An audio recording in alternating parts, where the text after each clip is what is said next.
ఈ వాక్యాన్ని వీక్షిస్తున్న సహోదరి సహోదరులందరికీ క్రీస్తు పేరట వందనములు. ఈరోజు వాక్యం ద్వారా దేవుడు మనతో చెప్తున్న మాట, నేనైతే దేవుని మందిరంలో పచ్చని ఒలీవ చెట్టు వలెనున్నాను. కీర్తనల గ్రంథము 52వ అధ్యాయము 8వ వచనము.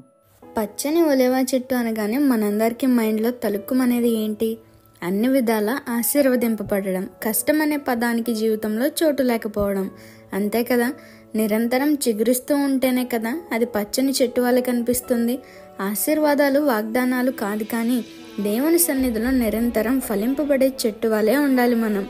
ఆత్మీయతలో అంతకంతకు చిగురిస్తూ ఫలిస్తూ ఎదుగుతూ ఉండాలి. ఎలా పడితే అలా అందరూ ఉంటారు, కానీ నువ్వు ప్రత్యేకంగా కనపడాలి. నీ జీవితంలో లోకపరమైన ఫలింపు కంటే ఆత్మానుసారమైన ఫలింపు ఎక్కువ ఉండాలి.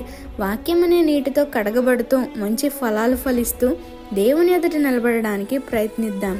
అట్టి కృపను ప్రభు మనందరికీ దయచేయాలని మనసారా కోరుకుంటూ ఈ చిన్న సువార్త పరిచర్యలో మీ సహోదరులు. God bless you. ఆమేన్.